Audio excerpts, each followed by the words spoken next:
Salam saudaraku, selamat pagi, semoga kita semua dalam keadaan sehat dan penuh sukacita dalam Tuhan. Marilah kita menggunakan waktu sejenak untuk berdoa, membaca dan merenungkan firman Tuhan sebagai sumber kekuatan, inspirasi dan motivasi bagi kita hari ini. Kamis 16 September 2021. Sebelumnya mari kita berdoa. Bapa di sorga, kami bersyukur atas hari yang indah ini. Hari yang kami yakini penuh dengan harapan. Kami akan merenungkan firman-Mu. Kiranya Roh Kudus menerangi hati dan pikiran kami, agar kami sungguh memahami firman-Mu. Dalam nama Tuhan Yesus Kristus kami berdoa. Amin. Firman Tuhan yang menyapa kita di pagi ini, Mazmur 130 ayat 3 dan 4.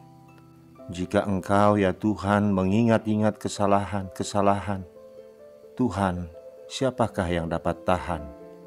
Tetapi padamu ada pengampunan, supaya Engkau ditakuti orang.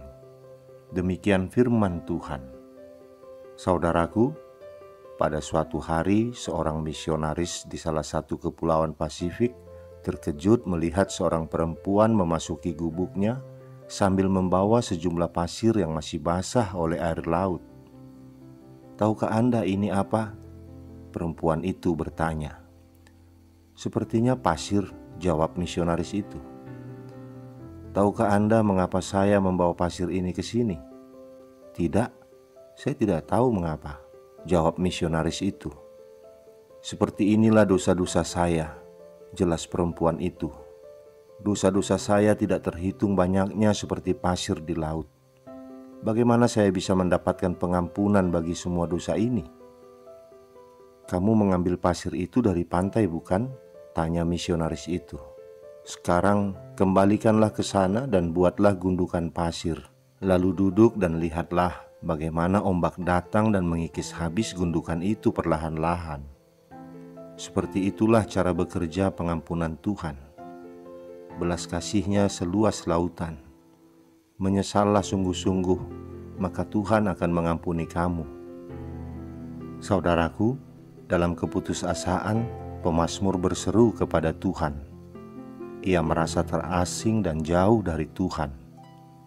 Namun dalam keadaan seperti itu, pemazmur justru dituntun dalam pengakuan akan dosanya. Dalam pengakuannya, ia menyadari bahwa ia tidak akan dapat berseru dan berdiri di hadapan Tuhan jika Tuhan mengingat-ingat setiap kesalahan yang diperbuatnya. Pemazmur tetap berseru kepada Tuhan sebab ia tahu bahwa dalam Tuhan ada kemurahan, pengampunan, dan penebusan. Dalam seruannya, pemazmur mengatakan, "Tetapi padamu ada pengampunan, supaya Engkau ditakuti orang." Tuhan Allah ditakuti bukan dalam pengertian negatif. Ketakutan umat terhadap Tuhan ada dalam rasa hormat dan kekaguman. Ketika pemazmur berlutut di hadapan Tuhan, ia menemukan pengharapan dan kasih setia yang berlimpah. Jalur komunikasi umat dengan Tuhan selalu terbuka. Di dalam doa, pemazmur menyadari bahwa Tuhan Allah tidak pernah mengabaikan umat-Nya. Seperti pemazmur, kita pun sering dihampiri keputusasaan. Kita merasa jauh dan terasing dari Tuhan Allah. Pada saat-saat seperti itu, seberapa berani kita menghampiri Tuhan Allah di dalam doa? Apakah kita berdoa dengan rasa hormat dan rasa kagum karena pengampunan yang Ia sediakan bagi kita umat pilihan-Nya? Adakah kesadaran dari kita akan kemurahan, pengampunan, dan penebusan yang telah Ia berikan kepada kita melalui Kristus Yesus? Tuhan Allah tidak pernah menolak saat kita datang kepada-Nya. Dia tidak pernah mengingat-ingat kesalahan yang telah kita perbuat. Doa merupakan sarana komunikasi yang terus terbuka bagi umat-Nya di dalam Kristus Yesus. Sekiranya Tuhan mengingat-ingat kesalahan umat-Nya, siapa yang dapat tahan? Ungkapan pemazmur ini lahir dari kesadaran pemazmur akan kasih setia Tuhan yang begitu besar bagi umat-Nya, yang meskipun berlumur dosa, tetap akan diampuninya. Tuhan tidak mengingat-ingat dosa umat-Nya, meskipun berulang kali mereka meninggalkannya. Berkali-kali melawan perintah-Nya, berkali-kali pula mengaku dosa dan meminta ampun kepadanya, tetapi mereka mengulanginya lagi. Jika Tuhan mengingat-ingat kesalahan umat-Nya, siapa yang dapat tahan? Syukurlah, Tuhan bukan pendendam. Ia mengampuni umat-Nya yang mau bertobat, sebab Ia mengasihi mereka. Jika Tuhan tidak mendendam dan mengampuni kita, mengapa kita masih menyimpan sakit hati dan dendam terhadap sesama? Berikanlah pengampunan, sebab kita pun telah menerima pengampunan dari Tuhan. Saudaraku, selama Perang Saudara di Amerika, Abraham Lincoln dalam suatu resepsi resmi berkesempatan untuk menyatakan bahwa orang-orang selatan adalah manusia yang melakukan kesalahan dan bukannya musuh yang harus dibasmi. Lalu seorang nyonya tua, seorang patriot yang bersemangat menegurnya karena telah berbicara demikian baik terhadap musuh, yang seharusnya ia memikirkan bagaimana untuk menghancurkan mereka.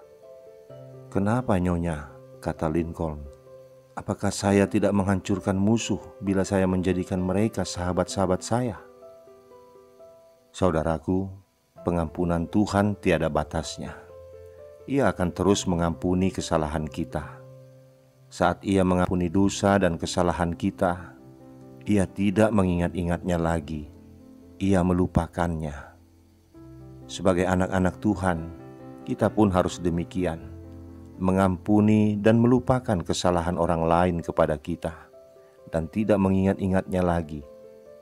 Ini kita lakukan bukan karena kebaikan kita, atau agar kita dianggap baik, tetapi karena Tuhan telah lebih dulu mengampuni kita.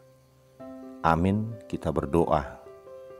Bapa di surga, kami bersyukur sebab Engkau tidak mengingat-ingat kesalahan kami. Engkau mengampuni semua kesalahan kami, bahkan memberikan kami hidup yang lebih baik lagi saat kami mengaku dosa di hadapan-Mu. Berulang kali kami meminta pengampunan kepadamu Tuhan, dan selama itu Engkau selalu memberikan pengampunan. Ajar kami Bapa dengan Roh-Mu yang kudus, agar kami pun tidak mengulang-ulang kesalahan dan dosa kami. Dan Roh-Mu juga yang membuka hati pikiran kami untuk memberi pengampunan kepada orang yang bersalah kepada kami. Dan bukan hanya mengampuni, tetapi sama seperti Engkau, kami tidak akan mengingat-ingat dan mendendam terhadap kesalahan orang lain terhadap kami. Terima kasih Bapa, berikan kami kekuatan untuk melakukan semua itu. Dalam nama Tuhan Yesus Kristus kami berdoa. Amin. Selamat beraktivitas saudaraku. Tuhan memberkati. Salam.